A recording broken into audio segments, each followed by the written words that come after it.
And a good morning to you all. I'm Otis Dreads. This is Mornings with the Dred.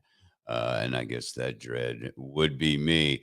Got a great show today. Got a repeat guest on the show this morning, Mr. Terry Jarrell. Uh, Writer, director. We're going to talk everything indie horror. Get your morning beverage of choice and plop down if you can. If you can, this will be on our YouTube page, so you can always go back and watch it at your own leisure. Always have to give a shout out to Tony over there at the Gorehounds of Horror, the group over there on Facebook. He put together that really cool intro. I really dig that. Thank you, Tony. Go check them out. A lot of cool stuff over there. Horror, uh, indie horror is really where it's at right now, and that's why we have the guest on that we do. So, I'm not even gonna, there it is down there, nightlivingdreads.com. There's a lot of past episodes, audios only over there. A lot of these episodes are going to be over there here real soon, but you can check out the past morning shows over there on the YouTube page. So let's just bring Terry in. Terry, good morning, sir. Thank you for joining us here on the Mornings with the Dread. How are you? You're down in Florida, correct? Yeah, I'm spectacular. Thanks for having me on. Yeah, Oh, awesome. down here in semi-sunny Florida, it looks like we're going to have a little bit of moisture in the air today, but I think we'll be okay. Yeah, I'm up here in Ohio. They're calling for about 80, but rain. Now the sun is peeking through right now, but they are calling for rain. How have you been? It's been a minute since we've talked. Amy is here in the chat. She said, "What's up, Terry?" She, Thank you for joining us, Amy. Mr. Nanners, for those who are not familiar with Mr. Nanners, we're going to talk about that because that's an indie horror project. And that's what this show is pretty much all going to be about. But before we get into that, how have you been here recently? We were talking before we went live, and dealing with maybe some colds here and there, man. But you say you're feeling a lot better now. yeah, pretty good. So I got to apologize if I have to do a cough drop break now and then, but the hot pour overs doing the trick, I think. So I think I'll make it through. But Awesome. otherwise, been great. Just been really busy. A lot going on. As you know, and again, I really appreciate you inviting me on. I love that intro. That intro is amazing. It is really cool, man. Some people just have that knack to take and throw something together. I am not that person. And good friends over there, they've always been their group and our group. We've always been really close over the past few years. So he did me a good solid and threw that together for me. But yeah, so you say you got a lot of things going on. Been pretty busy here lately, huh? Yeah, a lot going on. As you know, last time we were on, we were talking about Hmm. Harlow's Haunt, our movie, Right. Yeah. and Harlow's is, and this is something I kind of I won't say preach, but I kind of go on about indie films and the to really push something, you almost have to get married to it and live it day after day after day, and it's not always a quick process that you just Hmm. go out, boom boom boom, shoot in 2 or 3 days, edit in 2 or 3 days, and push it out there and it's ready. I'm going on like close to 2 years with the Harlows project, and it just has a lot of so many facets to write, to all the pre-production casting. The actual production is kind of the shortest part of the whole process, in Hmm. this case especially, and then into the editing, and then you change hats and go into marketing and distribution, and so that's where we're at now. And it's been a handful with that. We were extremely thrilled, honored to be picked up by Bayview Entertainment. And if that name doesn't ring a bell to anyone, Bayview is one of the biggest media companies in the world, and they're everywhere. They have content. I won't even take a guess at how many titles they have. I mean, it's thousands, thousands, thousands, but they cover so many genres. Fitness is a big thing that they cover. Mm-hmm. So they have an enormous, enormous audience, and they have been more than kind to us and just wonderful to work with. And they've picked up Harlows, and they'll be managing the distribution and everything from Awesome. on out. Bayview, just to kind of put two and two together, they were the people that brought Skinamarink Okay. to the light. And speaking of Skinamarink, we've got to be friends with some of those people, and just again, super super people. But yeah, that's that's where we're at with Harlows. We have been doing a bunch of appearances, conventions, film Mm-hmm. festivals. We've got 78 laurels right now from film festivals. Wow. And I'm just really proud of the team and the project and everything, and how it's come together and how it's continuing. And sometimes I have to stop and slow down and say, well, we haven't even done a wide release yet. So we're really all excited about when it does hit. Looking at roughly a Halloween-ish release. We are guests at a convention here in Orlando in September called Phantasm Orlando. And Saturday night, I think it's September 16th at 8 o'clock, we kick off like an evening with Harlows. We're going to do a special screening of the movie, followed by Q&A. We're going to have some of the cast, and I'll be there, and Awesome. whatever. And we love doing panels and Q&As like that, because we get so many younger filmmakers and people new, and we love to get questions, because we just kind of want to grow the whole community. So that's Right, and you kind of feed off of each other. These younger filmmakers kind of feed off of the ones that have a few more projects under their belt and been around the block a couple times, with a few projects.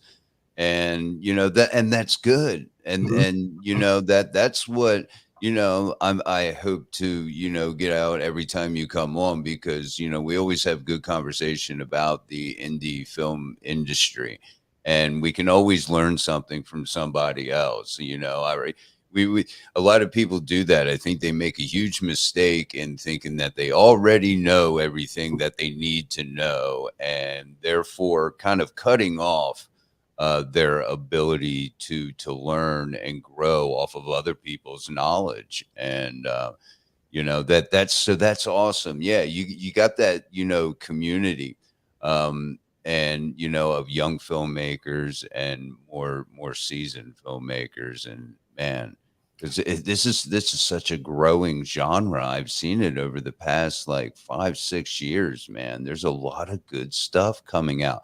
While I'm thinking about it, for those who are not familiar with Harlows Haunt, can you give us a little rundown about what is Harlows Haunt about, without giving any spoilers or anything, of course? Yeah, I'll keep it reined in. Harlow's Haunt is a film, a story, which I'll go ahead and say this: it'll be a series of stories. It's such a big universe, if I want to kind of use that metaphor. It's set here in Central Florida. It covers multiple timelines there, and it's based on a lot of true stuff. I live here in Central Florida. I live right near Disney, and just to the southwest of us, there's still a lot of little towns and little old towns. I mean, you can take a Sunday drive down through there and go through these kind of remote places that look like you're going back in time, 20, 30, 50 years.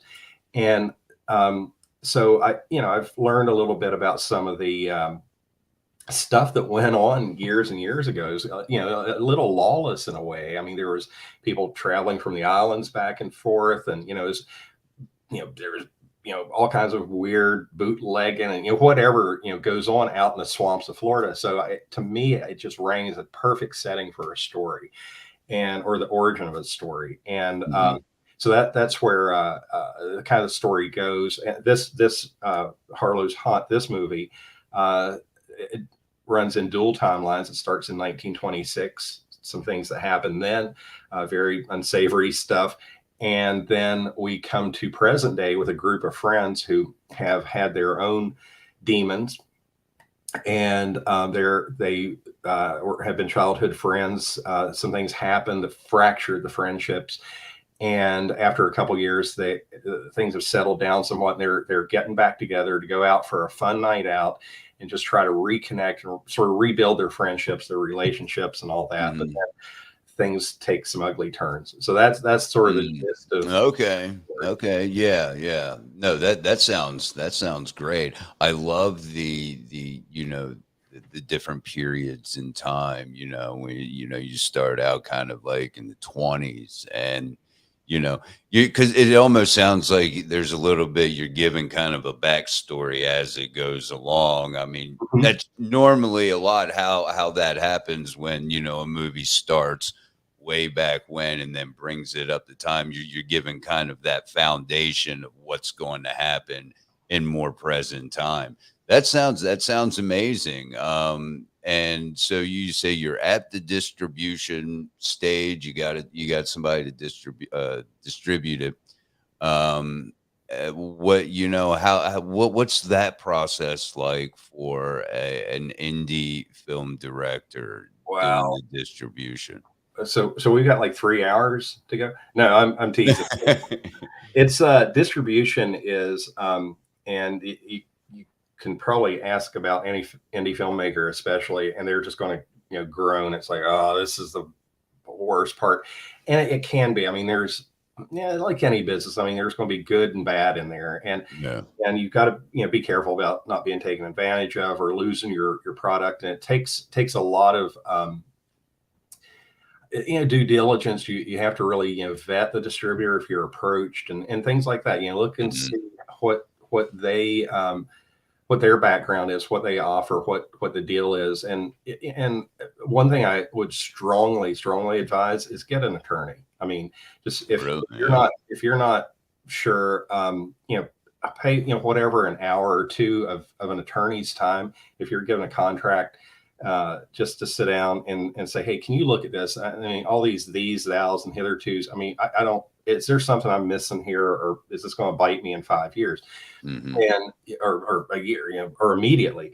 Right. So that's a good investment to make. And I'll use that word investment. We can come back to that later about budgeting and fundraising. There- Yeah. um, uh, there's often a tendency, and myself included, I'm not exclusive to this. Um, when you start thinking about budgeting your film, you think on your brain, you're thinking, okay, how am I going to make this movie? How am I going to, pay for, you know, cast, or, locations, or, craft, for how am I going to buy lunch for everybody? How am I going to pay for Right. all these things? But then you always forget about what comes after: the marketing, the posters, the t-shirts, the convention appearances, the travel involved with that, the expenses Mhm. that go along with that, the distribution, the attorneys, the copyright fees, and all that. So that's can be equal to your production budget in some cases. So that's a Right. really important thing not to forget about. Yeah, there's many tentacles Yeah, going on. I mean, a lot of things to think about. I mean, I think, and I think a lot of people may, hear low budget and think, well, I could get, this amount of money together and make a film. And like it's just that easy, But yeah, I mean, if you're serious about, you know, being a director, making films, these are the kind of things that you have to go through. Now, what about distributing yourself versus going through a distribution company? that's a good point to bring up too, because I do see a lot of people doing that. and I have too. Yeah, and you can, I mean, I mean, you're allowed, you can do whatever you want until sure. you sign with a distributor. Then you have an agreement with them. But self distribution gives you, of course, any leeway, latitude to do whatever you want. um, I mean, you can load it on thumbsticks and sell it or pass it out or whatever. I mean, you can do anything Right. you want. The limitation is, by the same token, it's all up to you. I mean, you 100% have to get the word out. You have to do the marketing. You have to collect the money Right. from the store. So you have to ask yourself, do you have that kind of reach? Some do, some don't. And are you planning on putting like a social media or a marketing person in place to get the word out? Who's going to sell this for you? Because then you have to, again, shift gears again, put on the sales hat. Then you have to start selling it. And Right. that's the job of your distributor. So that takes, having a good quality distributor takes that burden off the filmmaker, and Right. you can concentrate on what you do best. If you're not super strong in sales, I would say don't do it. I mean, you're going to disappoint yourself. But there are some platforms that kind of are middle ground. Film Hub is one. I know people have had success with it. I looked at them at one point. It wasn't the fit we were looking for, Right. but they offer it's almost a self-serve type thing. You upload your assets and blah blah blah, and then they start rolling it out. And of course, there's a financial cut there, but Sure. it makes it easier to get it out possibly to the masses. Some streamers will accept applications or submissions. Doesn't mean they're necessarily going to put you on their channel. Others just flat will not. They only go through distributors. So that's going to be another limitation if you're self-distributing and you're wanting to get on some significant name streams. They're probably not going to look at an individual filmmaker. They're going to want to aggregate, because they will take packages of films from a distributor. Like they'll want 10 zombie movies, or 10 rom-coms, or they'll come as a package into their channel. So it sounds a little cold and sterile, but it is business. So they're looking at how they can best serve their audience as well. So those are some games you have certain advantages, but then you also get hamstrung in other ways. I mean, there's gonna be pros and cons, especially like you said. I mean, it is a business, and yes, some aspects of business sucks for one side or the other, and then that turns around to where it may not suck for you. So yeah, there's pros and cons. Anybody that hops into the chat, if you have a question for Terry, we're all over the place when it comes to indie filmmaking. So there's no script here, I can assure you of that. But if you have a question, pop it in the chat, and I'll be sure to keep an eye on that. Let's go back to the beginning. We kind of where you're at the distribution stage. That's why we got into that aspect. But let's go back to the beginning. You have you're a young film director. You have a script. You have everything in place. You've been working on getting all of that pre stuff, getting your cast together. Figuring out your budget, what you're going to need to make this film. Now you want to use crowdfunding, and Indiegogo, Kickstarter. I'm sure there's more out there. I don't deal with this. I'm not a film, maker. So, but I do, I am a part of a project, Hellvirus Haunted Asylum of Horror. Shameless plug. Awesome. But I do hear the ups and downs and the dislikes and whatnot from the director, Mr. Morgan Wellborn, about Indiegogo. What has your experience been? And again, there's pros and cons. Some people do really well, others not so much. Is that more the director, the person that's starting it, or is that just the platform itself? Give us your opinions on that. That is such a good subject. I think a team of scientists need to come in and explore this, because and we mentioned earlier, you see some projects, really good projects, really sound projects, and all come out and just fall flat on their face on crowdfunding. Right. Then you see something Joe Blow and the Ants from Mars. It's nobody, nothing you've ever heard of, and they come on and boom, 100 grand. It's like, what? Yeah. How did that Yeah. happen? With almost no presence or whatever. And I really don't have a good answer for it, but my experience is with Harlows, it pretty much it started with just me. I mean, I wrote it, started casting, and just really spent months and months and months at that stage of it. And as I was easing in, I had a little budget of my own to work with, fortunately. So, and where I've got cinematography experience and editing and all that, I knew that I was going to be hands on for a lot and keep my budget modest. Right. You're not I having didn't to have to pay farm a lot. out. Yeah.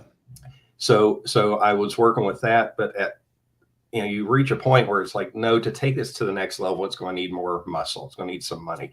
Sure. So again, it was the first Indiegogo I'd ran. I went in, looked at the process, spent some time trying to digest it. They have some tutorials even. I always watch that stuff. I know some people kind of poo-poo. It's like, I don't need that. No, trust me, it doesn't hurt. I mean, you never know. You might learn that one. Just takes a little bit more time, but yeah, you may miss a little something you may regret later. Even YouTube University had a little bit. There's a ton of people on there offering their experience and advice. And, again, 95% might be garbage, but you might pick up that one little magic trick. Sure. So, so we ran, I think, 2 or 3 campaigns overall, and honestly didn't do a whole lot. But looking back at it now in retrospect and looking at the process, when we were going into production and after casting, getting locations set, getting gear together and all that, it was almost like I had 0.0001% time to devote to it. So it really didn't get pushed. It didn't get marketed. It didn't get sold. We'll go back to that sales word. And sales is such a big part of this. I mean, again, indie filmmakers, brush up your sales skills, because that's what you're doing here. And if I think there would have been more time, or even, perfect world situation, have one person maybe just work your socials, get out there, beat that drum every day, get it in front of as many people, or, even sponsors, or, bigger people like that, just keep spreading the word. I think that might be a key to it. And especially if you have a project where you have, some names, you have some known celebrities involved or whatever, that's going to help. So anything you have like that, leverage that as much as you can. And those kinds of things will help as well. So that would be, my best guess at the secret recipe. Time and dedication from the filmmaker, and then it's really, I mean, if you give it 110% pushing it, it's really just in the universe's hands. I mean, on whether or not, and that's another aspect of it. It's really hard to ask people to donate, or at least get the support financially that you're looking for when times are kind of tough, around, when you have a bad economic situation and things just aren't good, maybe that makes it tough too. So, there is, just like what we were talking about before, there's a lot of facets working here, with Indiegogo. Now, not everyone, that seems to be the way to go, Indiegogo, Kickstarter, because not everyone can, fund a movie because of the expense. So I guess, a lot of due diligence, like you said, and sales. I mean, that's like the word of the day, I guess, because that's what you're really having to do, and you're having to do it to a more a deeper extent, and more of that is on you because you're an indie filmmaker. You don't have a sales department. Right. You are the sales department. And actors do the same thing. They sell themselves. You see a lot of these indie film young actors, actresses coming up. They sell themselves on social media, and Mhm. not in the financial way, but just getting their face out there, Exactly. getting themselves recognized. So selling is really the common thread, here. And of course there has to be a strong passion for what you want to do, because you'll make it happen, and you'll deal with what you got to deal with. um Now, we were talking again before we went live, and you had mentioned something about a convention, and something to do with conventions. And you had a really different, twist on this convention that you're going to be part of, bringing together or whatnot. Tell us about that, because I love conventions. Yeah, well, it's like in typical filmmaker fashion. I can't let too many spoilers out, but Sure, sure. yeah, we and for years, even before Harlow's, I've worked on other films and projects and things forever, and done a lot of conventions, been to a lot of conventions. Just Right. more than I could ever count, and stuff like that, and they're awesome. I mean, the biggest charge I get out of conventions is seeing people get excited about conventions. I love seeing the cosplayers, and Mm, I mean the people that go to the lengths to create their costumes and to emulate their heroes, whether it's Leatherface or whoever. I just love seeing the enthusiasm for the conventions and convention crowds. And again, we've been screening it at conventions, attending, doing our own thing. We've got mhm. the thing at Phantasm, and so I've been really fortunate. I've been invited to co-produce a convention with a couple people here in the Tampa area. Mhm. Amy Rolfson is part of Black Dog Films, and she's kind of like the co-pilot, and kind of keeps my wheels between the lines sometimes. And Nice. she's also in Harlows Haunt. And another great buddy, Rick Danford, another filmmaker over in Tampa.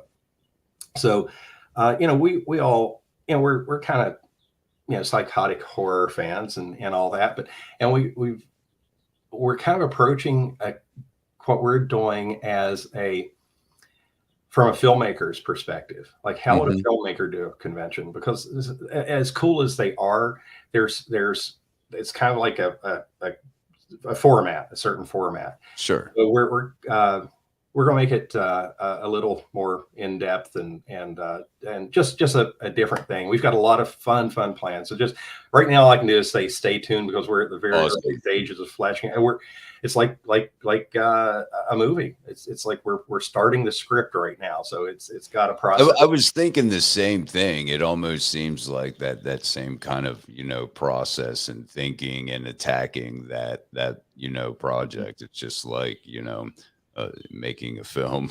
Well, we have the name and a wicked logo already. It's Florida Horror Con and FloridaHorrorCon.com. So it's going to be very Florida. It's going to be very horror and and conish, and Cornish. conish. It'll be yeah, that's my word. Let me copyright that. Yeah, Yeah. But yeah, it's going to be a fun experience. there you go. Leave it at that word, cryptic. How important do you think, and how much success has it, or how much help in pushing your projects has getting, let's say, Harlow's Haunt into cons, the film festivals at cons and things like that? How much has that helped? Is that something that young indie filmmakers should really seriously look at some point, or is that just doesn't matter, or does it matter?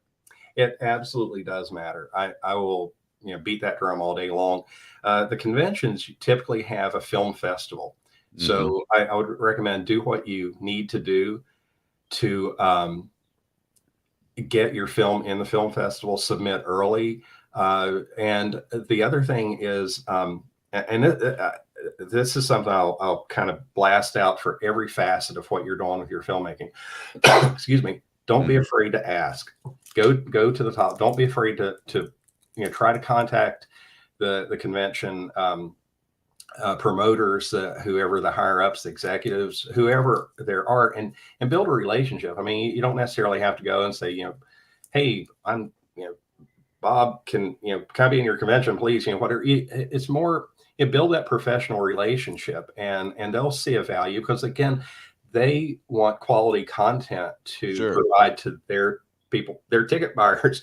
So Right. that's how they make their money, is if they have a quality product or products or appearances. So, Mhm. approaching them and building those relationships. I think that's such a critical thing. And it goes back to that one S word, sales. You sell yourself, you sell your product. I just had this thing rattling around my brain. I'm sorry I do this all the time. It's a You're Steve fine. Jobs quote that one of the things that guides my life is, he made a really great quote about, the art of Apple products and how they're designed and everything. And but that it means nothing if you don't get it out there. So the quote is, real artists ship. So there's a lot of creatives that kind of, can do, fantastic, work, an illustration or a movie or music or whatever, but it gets right to the point of, okay, how do I get it out there? And they'll upload it to YouTube, and it just dies. They don't Right. promote it. Right. And not that's a, YouTube's a bad example, but just like, okay, I'll throw it Right. here, or I'll put one post on Facebook, and it's like, okay, it'll get a little traction, and by the end of the day, nobody's looking. So that sales thing, I hate to keep beating that dead horse, but it's such an important thing. And again, back to going to conventions. When you're at convention, um, try to take it to the next level, and see if there's a panel available that you could do, a Yeah. panel that you could, because if you're to that point where you've created a film, and it doesn't have to be, Top Gun, doesn't have to be the, this big giant, perfection. um, Mhm. you still have some information or something that may help somebody else, or you may pick up something from the audience. We learn things from our Exactly. audience all the time. Right. That's where that word community is such a big thing. It just, because Mhm. we're on stage, we know what we've done, and we can talk about that, but there's this whole room of people out there that have different experiences, and we can all just, you know throw Feed that. off each other. Yeah. Yeah, yeah. And plus, it brings the third thing, the last thing I think is really important, is it brings you and your product to the audience, to the people. It's so fun to be part of that. We were just at a con a few months ago, MegaCon in Orlando, where we did a Mhm. screening with at the Halloween Horror Picture Show, was the film festival there. So we did a screening, had a nice room of people. That was so cool. And then we did a panel right afterward, just like we're going to do at Phantasm.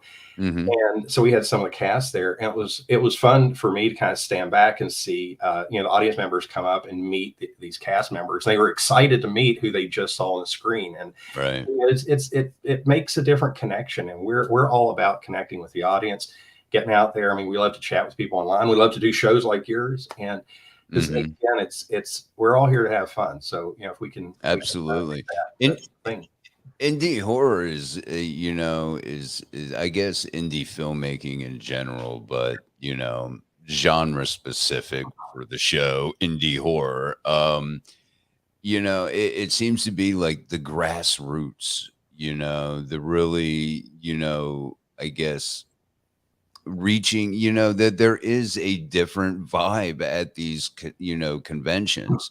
And I've noticed, there, there's bad apples everywhere. Not saying that the indie horror community is flawless by any means, but um, it is a very kind of close knit, uh, you know, uh, community, Hmm. and it may, that's where, it kind of starts. There's so many original ideas out there, and taking your film to a con, like you said, you're taking it to them. You're not just throwing it on YouTube and hoping that they see it. No, you're taking it to them, and people, of course, if they want to see it, they want to see it. Most people do, I mean, most people will go and check out these new projects, that are out, that are presented to the fest or to the cons and the film festivals. It's a great experience, and that's why, I like having, folks like yourself, and those in Dave Kerr, and,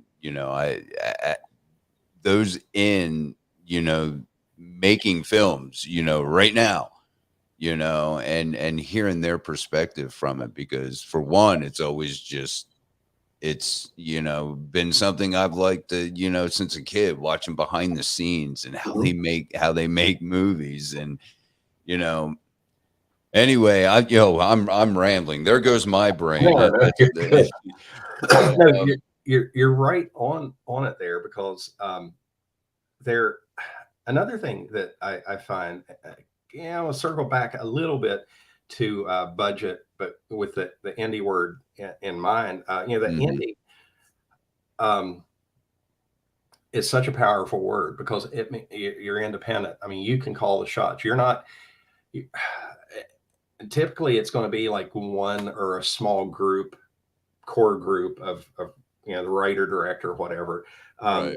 doing this. So you have a lot of again leeway to adjust and make the story you want to make. In a lot of cases, you're not ruled by committee. It's not your project.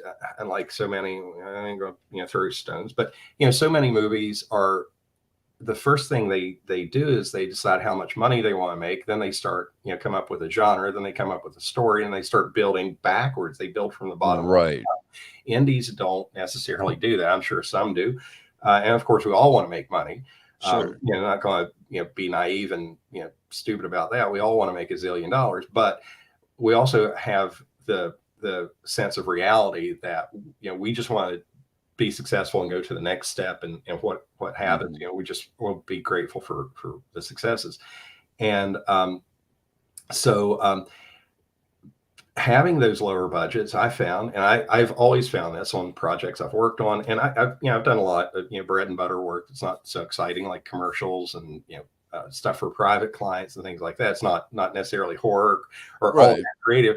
I have to sometimes throttle my creativity back, because they just need something kind of cookie cutter looking. Right. But that's not what I'm talking about. The creativity, when you don't have a lot of money to work with, you might not have an Arri Alexa camera. You might not have $70,000 worth of camera gear, and $25,000 worth of sound gear and all this stuff at your Mhm. disposal. So Right. what do? What if this is all you've got is your phone camera? Well, I am a firm believer, if that's not an obstacle, you creatively work around that, and you come up with new ways to get um, the results you want. I'm Sure. going to later on down the road do a doc on kind of a BTS on the making of Harlows, and we're going to dive into the gear I used. And um, it, it's it Harlow's actually, as a film project, the origin was to be a proof of concept using some pretty advanced gear, but not super expensive gear. And I'm just going to, Mhm. again, no spoilers. But and I think we had a long talk on the last show about gear and drones and all that stuff and what you Yeah. get. Um, it's again, it forces you, again, being restricted, say budget wise, or hands. Maybe it's just you and one other person. Maybe it's just you. Maybe it's just one person. It forces you to have to think in different ways and to Yeah. explore different options. And that, as a creative, that will light you up inside, and you'll tear into it like nothing else. I mean, you start thinking about lighting, and okay, how am I going to light this? How am I going to make this look? What am I going to do in post?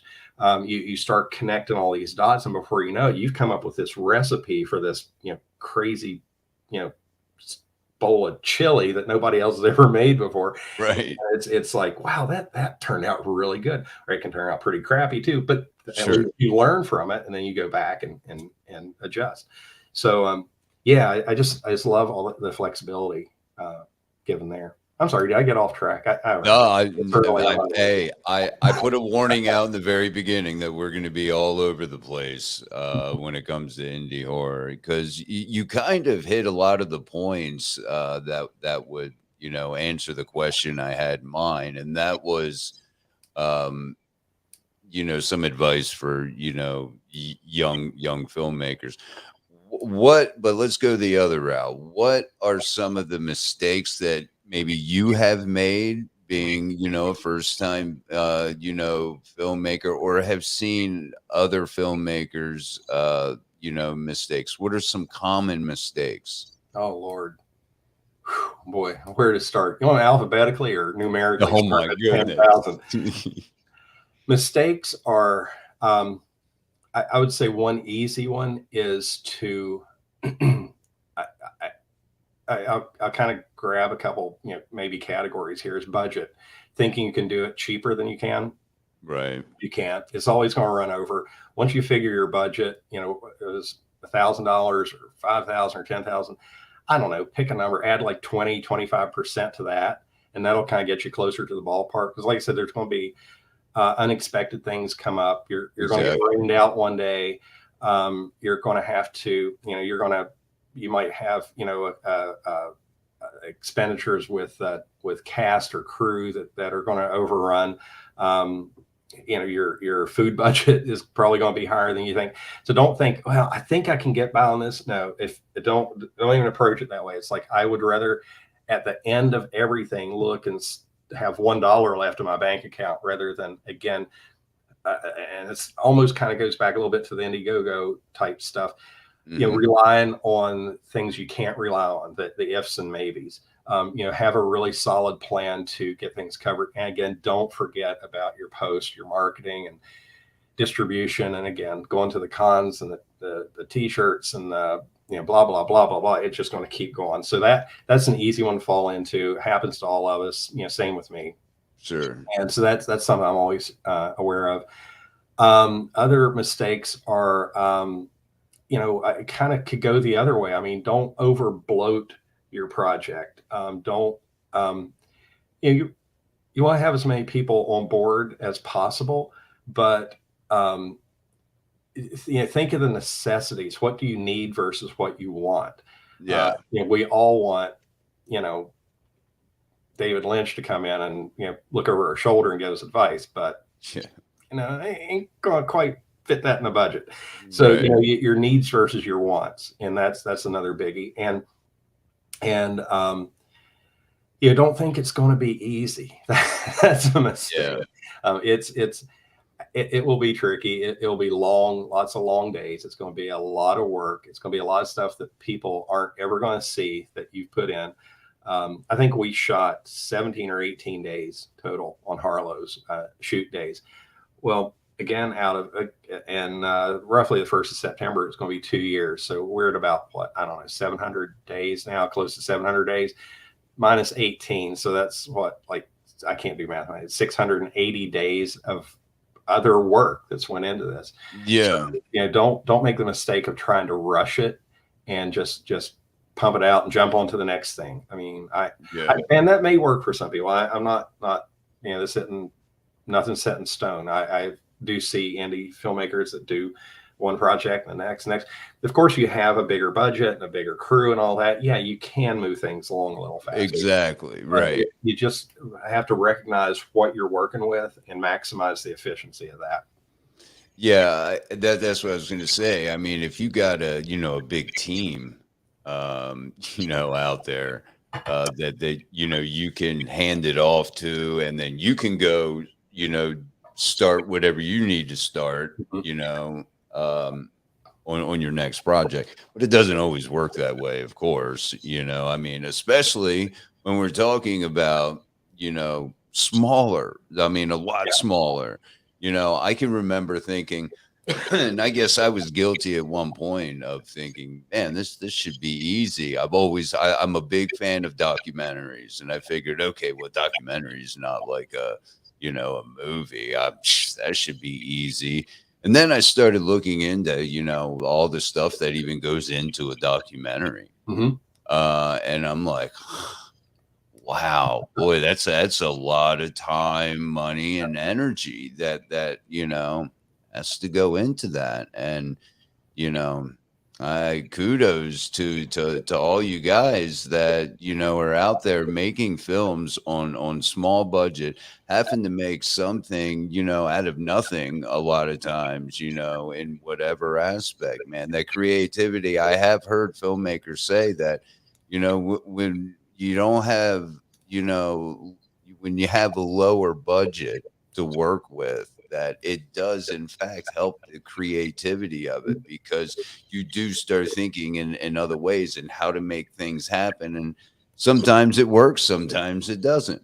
Right. I think we see a lot of that, and that kind of filmmaking in a lot of the 80s B movies, a lot of the 80s horror movies, man. Just, I mean, you wouldn't think that they would be like independent films, but they were. I mean, a lot of them were. I mean, that you wouldn't even think. But They in were. in indie horror, where do you see indie horror going now? Because again, there's a lot of projects out there. Again, one that I'm involved in, Hellvirus Haunted Asylum of Horror. They're over live on Indiegogo. Go check them out. There's so many projects, and I guess it's just because I'm, following a lot of groups, a lot of indie, horror groups, and I see it all the time. But it just seems like every time I turn around, there's another project going on. Steve Merlo has got Unseen. Um, I can't even think of any of them now, man. But where do you see it going? How do you like the current state of indie horror as it stands now? I think we're like right on the cusp. We're right on the edge of the cliff. Maybe that's not a good metaphor because that would be going down. We're like right on the borderline. We're right on the launch pad. I don't know what the hell of seeing like I don't know if we want to call it a renaissance, but an age for indie films and especially indie horror. I There's a lot of factors that I see building momentum, building steam all the time. Um, uh, I'll kind of backpedal just a little bit to Terrifier 2. Hmm. I'm kind of digging your shirt there too. Oh, thank you. Yeah, awesome people. Love all those people. They really kicked the door open in a big way, and I've been a huge fan of art. I mean, since going all the way back. But Right. it's almost like when saw those movies, it's like one of these days. I mean, that could really turn into a thing, and and they really did it in such a huge way. And because if you think about the movie, there's so many unconventional things in there besides just the nature of the story, but Hmm. the effects were like wildly over the top. I mean, and you threw that out there, it's like, how's the audience going to respond? I mean, this is boom, this is in your face. People Yeah. are people, our audience is ready for this. Well, they obviously were ready for it, and so Right. they wanted to see something different. And it was kind of a long movie too. It wasn't the typical 90-minute boom in and out. It was a longer movie, but Hmm. nobody was walking out. They really set some new benchmarks. And then kind of going back to our brothers at Bayview, Skinamarink. I mean, those guys made that movie again on a shoestring. It's doing very, very well, and it's such a different movie. It's your first watch. My first watch, I was like, okay, I creatively, but and then I went back and watched it and several times, and the more I watched it, it's like the more I got out of it. But what happened? I've watched that movie 3 or 4 times, if not more, or bits and pieces, more and more. And it's like you get this kind of steamrolling. I wonder how many people have watched that movie multiple times. So Hmm. it's such a different story. And our movie, we've been in festivals all over the world. We're getting laurels and wins, and we're like, oh my god, what's going on here? And it's kind of got a sort of a grungy. The gist I wanted to go after was to make it sort of a feely movie, to make you feel a little uneasy or unsettled watching it. Like you're almost a fly on the wall, or you're being dragged along with these characters. There's really I nothing dig you can it. do about it. Yeah.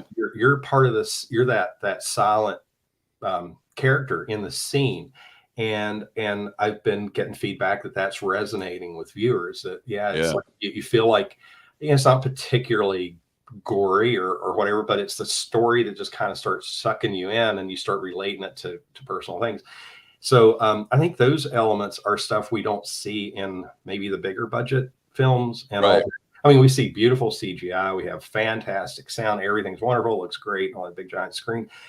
But I think the audiences out there are kind of getting fatigued with that, and they're wanting something kind of down and dirty and Mm. fun to watch, and something that they haven't seen 1,000 times before. And I don't know if I mentioned this to you. I recently started writing film reviews for Horror Asylum. Okay. They're a news publication based in the UK, but they're worldwide. And so the coolest part of this whole thing is I get to see some of these pre-release indies that I review, and I love seeing the creativity. Thank you, Nanners. Uh, um, I'm just blown away at seeing how, again, I can tell they didn't have a unlimited budget. I can tell they had to really, do this or do that. And I can almost imagine how many people are standing behind the camera and all that, because I'm there. I do the same thing. Mhm. And it's fun to see their creativity and see this new stuff coming out. So I think, and then last thing would be like, look at the streaming channels. I mean, obviously everybody knows about Shudder and Prime and Tubi and all that, but Sure. there are so many others emerging, and Yeah. the majority of them are bringing horror, indie horror, and there's so much for that. And and the cons, obviously, you don't see too many rom-com conventions and things like that. People want Mhm. the fantasy and horror and that sort of thing. So I think there's just such a desire from the audience out there, and the indie filmmakers are more than happy to jump out there and say, "Hey, I got an idea. Let me make this crazy movie for you." So I think we're going to see a lot of cool stuff. No, I agree. You pretty much. I mean, there's nothing much more that I can really add to that, because I do believe that that is what's always drawn me into these indie horror movies, is that they're not regurgitated ideas. Of course, of course, in horror, and there being so many subgenres, yeah, the filmmaker has things that influences. This movie influenced them as a filmmaker, so you may see aspects of that. That's not necessarily rehashing an old idea. It's taking the filmmaker's inspiration, and putting it into his project in hopefully a new and original way. And you do see a lot of that in indie filmmaking, man, and in the indie horror scene. Because I mean, there's nothing good really coming out in a big budget, you know, uh, uh, perspective, when it comes to horror. Just a lot of just remakes, reboots. But he wants to see the same thing over and over. You don't get that, I feel, in the indie horror scene. You get new original ideas, and that's the next step. I mean, that's where it's where all the good stuff is, man. Right. I think kind of the idea going along with that is, you have the reboots, the remakes, and the revisits. And the word that I personally disdain more than anything in the world is reimagined. Yeah. Um, it just it's like throwing a last night's Taco Bell in the microwave. I mean, Right. yeah, it sucks. So well, maybe that's being a little harsh, but you know what I mean. It's just not Yeah. fresh.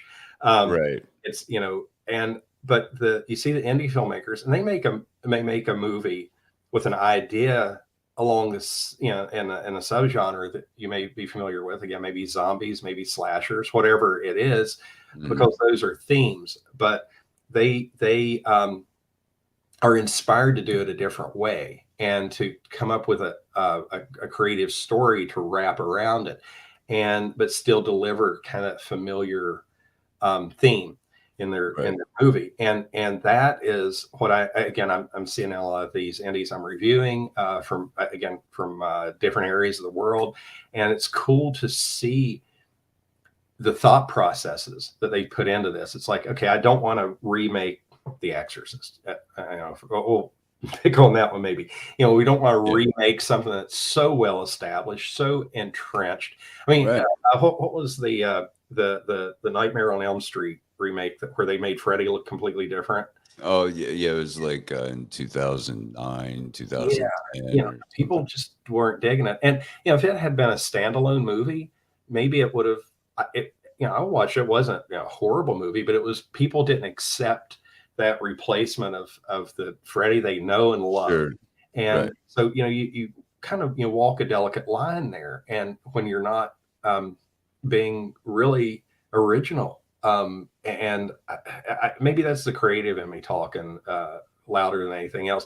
When I go to a movie, if I'm going to plunk down the money, and it ain't cheap to go to a theater anymore, that, Right. or even you pay for the streamers, when you have 5,000 streamers, that can get pricey too. But when you sit down and you want to spend a couple hours of your life, invest your time into something, wouldn't you like some surprises or something like that? Now, it's not like, I not comparing it to like my guilty pleasures. I watch Psycho constantly. I watch Psycho once or twice a month. It's been a huge inspiration to me, Mhm. and it's just kind of like my macaroni and cheese comfort food movie. That if Right. there's nothing else catches my interest, let's watch Norman for a bit. Yep. But yeah, if you're gonna go to the lengths of to see something new, that new, like, wow, this really took me by surprise. A little Mhm. thing in the movie, or maybe the whole picture. So maybe it could be one actor that really stands out to you, or the music, the sound. Sound is such an important thing, Yeah. and stuff like that. So like we in Harlow's, our composer, a guy named Carlos Crespo, just did a fantastic job on the cinematic soundtrack. He's won a few awards at the festivals. We did have some other music. A local band called the Purple did a song, and they're actually in the movie for a bit. And Corey Britz and Nick Hughes from Bush did a song. So Oh, nice. so that's pretty cool. Yeah, the Violent Circus was a song. It's actually of Corey's, but Nick performed on it. And it's just that maybe I'm like, again, we're all over the place. I'm going back to filmmaking. Think about your sound too when you're budgeting and all that too when you're Right. your thing. But yeah, that's all I got to say about that. Well, I think, if you take one thing away from, you know, any of this conversation about being an indie filmmaker, a lot of research.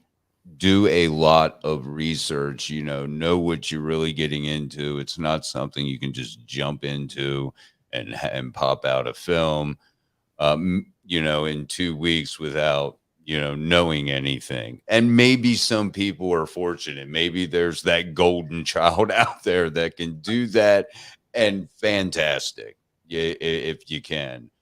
Most of us, I would assume, cannot do that, and just, on a whim with no experience and not knowing what you're getting into, just pop out a movie like that. It doesn't really work that easy, but man, it's been great talking with you about indie horror and indie filmmaking, and man, you always come with some really good advice. So what is next now? You're just waiting on the distribution process now. I mean, what's next for Harlow's Haunt? We are jamming every day. Amy and I, in particular, we're wow. We've just got so much going. Like now, we're again building the like pre-release momentum. I was Gotcha. stuck for the word. I'm thinking about this cough drop here. Building the pre-release momentum and getting that revved up, and we work the socials pretty much every day. Early involved with the festivals right now, in contact with Bayview, our distributor, on various things throughout. So that's a really big part of what we're doing, and we talk a lot with our supporters. We've got a really active Facebook page. If anybody likes to follow us, it's Harlows Yeah. Haunt Movie on Facebook. I guess whatever that is, Harlows Haunt Movie, and that grows every day, and which we're super thankful for. Same on Instagram. All the socials. It's Harlows Haunt. Okay. Only Harlows Haunt Movie on Facebook.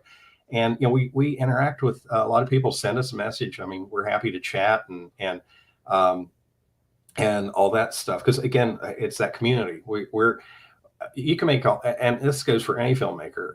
You can make all the movies you want, but if nobody watches it, then what's the point? I mean, we feel that the audience, the viewers, are as big a part of the whole equation as we are as filmmakers. We're like one half there, Sure. the other half. Of course, the Florida Horror Con is a big thing that's building steam and momentum. So that's taken some time of the day, which is a lot of fun, and it's going to be I can't wait to talk more about it. But again, we're kind of getting the ducks in the row, and we'll talk about that again, hopefully. A lot of people are asking about a Harlows 2, and all I'll say is, quite, it's a definite maybe. Yeah, there probably will be more Harlows to come, and again, different. Why am I this way? I mean, everything's got to be different. It's same DNA, but we've got some surprises. So yeah, but other than that, that's kind of the three points of what we have going on, and we can't wait for Harlows to roll out this fall, and everybody gets to see it. Yeah, I can't wait to see this. Again, we talked about it the last time that you joined us, and talking about it now, and that was about a year and a half or so ago, and it's still a long, drawn out process. You got to stay vigilant if you want to be a indie filmmaker. Now, I started this last week. Got some horror trivia. I'm gonna throw out three questions to you. Oh yeah, I'm sure I'll screw up. Well, we'll see. Anybody's in the chat, you're welcome to throw your answers up there as well. If I'm just going to pick three at random. Say horror trivia. Cool. You got me all choked up here. I know I did. I didn't mean to do. Good.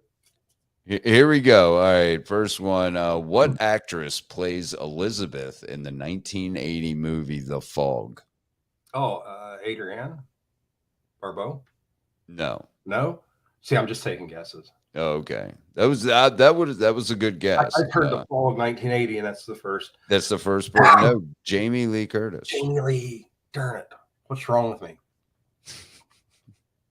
The female lead in this film finds herself followed by an invisible force after sleeping with her boyfriend. What's the name of the movie? The Invisible Man. No, it's actually a newer one, I believe. It Follows. It Follows. Crap. I know as soon as you say it, it clicks. And here's the thing: some of these questions are quite hard, and then other ones, and this is not your question, but other ones are like Leatherface was a character in what horror film? I mean, come on. Let me see. Let me think about this for a minute. But the one I'm going to give you is this one. Set in 1630s New England, what 2015 movie involves an English farmer and his family who relocates to a forest which lurks an unknown evil? Oh crap. I can't think of it. The Witch. To be honest, I've started watching that about 15 times. I always get distracted about half hour into it. That's one that's on my list of sit down and finish this movie. Now, see, if you would have finished it, you would have known that No. question. You would have known that question. Yeah, Well, the tone immediately got me thinking about M. Night. It's like, oh yeah. the M. Night movie, but I knew his was earlier than that. What was that movie where it was set like that, and it turned out it was present day, and they just had a wall built around the thing? It's like a 2004 movie. I can't think of the name of it. It was Oh, like this old you know settlement thing, and all this crazy stuff went on, and it was like you don't go in the woods because there's like a big monster in the woods and this and that, and all this lore around it. Well, it turned out they didn't want people going out into the woods because there's this big wall, and somebody finally escapes and jumps the wall, and it's a road, and there a police car, a cop car or something goes by and picks this person up, and it's like present day. This is like a little hmm. cult thing they'd raised for generations. They kind of protected their culture in this little like bubble. God, what's the name of that movie? I can't. That sounds familiar, but I can't put a I name can't to it. think. I can't think this early. Hit me up about 4 o'clock, and I'll nail some of these. But Yeah, right. Mr. Nanners loves the movie The the witch. Witch. Well, I Going got to back finish this. to yeah, our last trivia question.